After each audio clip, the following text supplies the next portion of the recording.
আমন্ত্রণ জানাচ্ছি আপডেট সংবাদে। শুরুতেই জানিয়ে দিব গুরুত্বপূর্ণ শিরোনাম, এরপরেই থাকবে বিস্তারিত।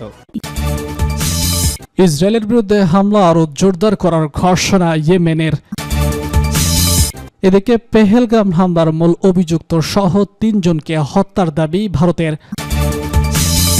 আরও থাকছে অনাহারকে অস্ত্র বানাচ্ছে ইসরায়েল, ১,০০০ ইহুদি ধর্মগুরুর প্রতিবাদ। আর জানিয়ে দিব শর্তহীন যুদ্ধবিরতিতে সম্মত হয়েছে থাইল্যান্ড ও কলম্বিয়া। সর্বশেষ জানিয়ে দেব সন্ত্রাসী হামলায় ইরানি বাজিজ কমান্ডার নিহত। শুনছিলেন সংবাদ শিরোনাম, এখন বিস্তারিত। তার আগে অনুরোধ থাকবে ভিডিওতে একটি লাইক দিন এবং কমেন্টস করে জানিয়ে দিন কোন জেলা থেকে বা কোথা থেকে আমাদের সঙ্গে যুক্ত রয়েছেন। ইসরায়েলের বিরুদ্ধে হামলা আরও জোরদার করার ঘোষণা ইয়েমেনের। গাজায় চলমান মানবিক সংকটের প্রেক্ষাপটে দখলদার এবং যুদ্ধবাজ ইসরায়েলের বিরুদ্ধে সামরিক অভিযান আরও জোরদার করার ঘোষণা দিয়েছে হুতি নিয়ন্ত্রিত ইয়েমেনের সশস্ত্র বাহিনী। স্থানীয় সময় রোববার সন্ধ্যায় প্রকাশিত এক বিবৃতিতে ইয়েমেনি সেনাবাহিনী বিশ্বের সব জাতির প্রতি আহ্বান জানিয়েছে যাতে তারা ইসরায়েলকে গাজায় আগ্রাসন বন্ধ করতে এবং গাজার উপর অবরোধ প্রত্যাহার করতে চাপ সৃষ্টি করে, যাতে আরও কঠোর সংঘাত এড়ানো যায়। হুতি নিয়ন্ত্রিত বাহিনীটি জোর দিয়ে বলেছে, ফিলিস্তিনি জনগণের দুর্ভিক্ষের প্রেক্ষাপটে নৈতিক এবং মানবিক দায়বদ্ধতা থেকেই তারা এই পদক্ষেপ নিচ্ছে। ইয়েমেনি সশস্ত্র বাহিনী দখলদার ফিলিস্তিন, বিশেষ করে গাজা উপত্যকায় দ্রুত পরিবর্তনশীল পরিস্থিতির কথা উল্লেখ করে বলেছে, সেখানে দীর্ঘমেয়াদী ইসরায়েলি অবরোধ এবং সামরিক হামলার কারণে হাজার হাজার ফিলিস্তিনি নিহত হয়েছেন। তারা বলেছে, সমসাময়িক ইতিহাসে গাজায় যে ভয়াবহ গণহত্যা চলছে তার প্রেক্ষাপটে ইয়েমেন একটি গভীর ধর্মীয়, নৈতিক এবং মানবিক দায়িত্ববোধ অনুভব করছে সেই নিপীড়িত জনগণের প্রতি, যারা প্রতিদিন আকাশ, স্থল এবং সমুদ্রপথে নিরবিচ্ছিন্ন হত্যাকাণ্ড এবং ধ্বংসযজ্ঞের শিকার হচ্ছেন। বিবৃতিতে আরও বলা হয়েছে, কঠোর অবরোধের ফলে গাজায় অনাহার এবং তৃষ্ণা দেখা দিয়েছে, যা কোনো মানবিক অনুভূতি সম্পন্ন মানুষ, বিশেষ করে আরব এবং মুসলমানদের পক্ষে মেনে নেওয়া অসম্ভব। এ প্রেক্ষাপটে ইয়েমেনি সশস্ত্র বাহিনী ঘোষণা করেছে তারা মানবিক সামরিক সহায়তা অভিযান আরও বৃদ্ধি করবে এবং ইসরায়েলের বিরুদ্ধে নো অবরোধের চতুর্থ ধাপ বাস্তবায়ন করবে। এ ধাপে ইসরায়েলি বন্দীদের সঙ্গে সংশ্লিষ্ট যে কোনো কোম্পানির জাহাজ, সেই কোম্পানির জাতীয়তা যাচাই না কেন ইয়েমেনি বাহিনীর আওতাভুক্ত এলাকা বা ক্ষমতার মধ্যে থাকলে তা লক্ষ্যবস্তুতে পরিণত হবে। তারা সব কোম্পানিকে সতর্ক করেছে যেন এই বিবৃতি জারির সঙ্গে সঙ্গে ইসরায়েলি বন্দীদের সঙ্গে সমস্ত কার্যক্রম বন্ধ করে দেয়, অন্যথায় সেই সব কোম্পানির জাহাজ যে কোনো জায়গায় থাকুক না কেন তা ইয়েমেনি সশস্ত্র এবং ড্রোনের আওতায় পড়বে। পেহেলগাম হামলার মূল অভিযুক্ত সহ ৩ জনকে হত্যার দাবি ভারতের। কাশ্মীরের পেহেলগামে ভয়াবহ সন্ত্রাসী হামলার মূল পরিকল্পনাকারীকে হত্যা করার দাবি করেছে ভারতীয় নিরাপত্তা বাহিনী। পার্লামেন্টে প্রতিরক্ষা মন্ত্রী রাজনাথ সিং এর অপারেশন সিঁদুর মন্তব্য নিয়ে বিতর্কের মধ্যেই এই খবর উঠেছে। নিরাপত্তা বাহিনী জানিয়েছে তারা অপারেশন চালিয়ে ৩ জনকে হত্যা করেছে। সোমবার এনডিটিভির খবরে বলা হয়, অপারেশন মহাদেব নামে একটি বিশেষ যৌথ অভিযান চালিয়ে পেহেলগাম হামলা মূল পরিকল্পনাকারী সুলেমান ওরফে হাশিম মাসুদ সহ আরও ২ সন্ত্রাসীকে গুলি করে হত্যা করা হয়েছে। ভারতের দাবি, নিহত সুলেমান ওরফে হাশিম মুসা পেহেলগাম হামলার মূল হোতা। তিনি লস্কর ই তৈয়বা নামক পাকিস্তান ভিত্তিক গোষ্ঠীগুলোর সক্রিয় সদস্য এবং পেহেলগামে পাকিস্তান সেনাবাহিনীতেও কাজ করছেন। অবশ্য ইসলামাবাদ এই অভিযোগ অস্বীকার করেছে এবং দিল্লি তাদের দাবির পক্ষে কোনো প্রমাণও হাজির করতে পারেনি। প্রসঙ্গত ২০২৫ সালের ২২শে এপ্রিল জম্মু এবং কাশ্মীরে পেহেলগাম এলাকায় একটি পর্যবেক্ষণ স্থলে ভয়াবহ সন্ত্রাসী হামলার ঘটনা ঘটে, যাতে অন্তত ২৬ জন নিহত হয়। ভারতের বিভিন্ন রাজ্য এবং সামাজিক যোগাযোগ মাধ্যমে ব্যাপক আলোড়ন তোলে এই ঘটনা। ভারতের কেন্দ্রীয় সরকার এই হামলার তীব্র নিন্দা জানায় এবং অবিলম্বে হামলাকারীদের নিশ্চিহ্ন করে বিচার নিশ্চিতের ঘোষণা দেয়। একই সঙ্গে জম্মু কাশ্মীর পুলিশ সুলেমানের সন্ধানে ঘোষণা করে ২০ লাখ রুপি পুরস্কার।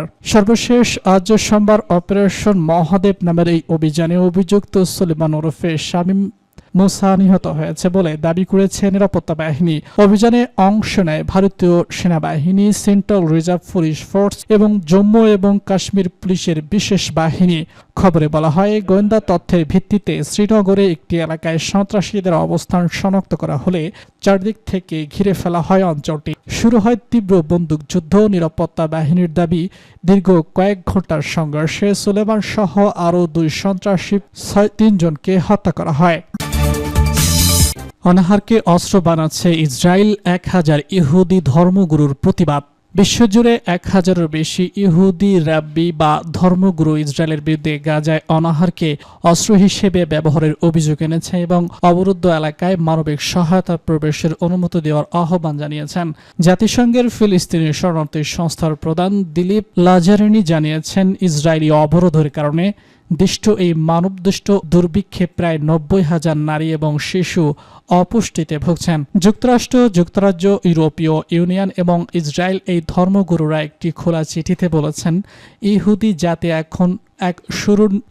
জাতি এখন এক গুরুতর নৈতিক সংকটে পড়েছে। চিঠিতে বলা হয়, গাজার মানবিক সহায়তা প্রবাহে কঠোর বিধিনিষেধ আরোপ এবং এক বিপন্ন বেসামরিক নাগরিকদের কাছ থেকে খাদ্য, পানি এবং চিকিৎসা সামগ্রী প্রত্যাহার করা এই নীতি ইহুদিবাদীদের মৌলিক মূল্যবোধের সঙ্গে সংঘর্ষিক। রাব্বি ইসরায়েলের প্রতি আহ্বান জানিয়েছে যাতে তারা নিরাপত্তা ব্যবস্থা বজায় রেখে ব্যাপক মানবিক সহায়তা প্রবেশ করতে দেয় এবং যত দ্রুত সম্ভব সকল বন্দীকে ফিরিয়ে আনা ও লড়াই শেষ করার জন্য সক্রিয়ভাবে কাজ করে। চিঠিটি শুক্রবার প্রকাশিত হয় এবং সোমবারের শুরুতেই এতে স্বাক্ষরকারীর সংখ্যা 1000 ছাড়িয়ে যায়। যুক্তরাষ্ট্রভিত্তিক রাব্বি সুগনাক বলেছেন, তিনি ইহুদিবাদীদের নৈতিক মর্যাদা রক্ষায় বিশ্বব্যাপী কাজ করছেন। শর্তহীন যুদ্ধবিরতিতে সম্মত হয়েছে থাইল্যান্ড, কলম্বিয়া। সীমান্তে চলমান সংঘাতের অবসানে তাৎক্ষণিক এবং শর্তহীন যুদ্ধবিরতিতে রাজি হয়েছে থাইল্যান্ড ও কলম্বিয়া। সোমবার কুয়ালালামপুরে অনুষ্ঠিত এক উচ্চ পর্যায়ের বৈঠকের পর মালয়েশিয়ার প্রধানমন্ত্রী আনোয়ার ইব্রাহিম এই ঘোষণা দিয়েছেন। খবর এনডিটিভির। মালয়েশিয়ার প্রধানমন্ত্রী জানান, 2 দেশের নেতারা যুদ্ধবিরতিতে সম্মত হয়েছে এবং সেটি সঙ্গে সঙ্গেই কার্যকর হবে।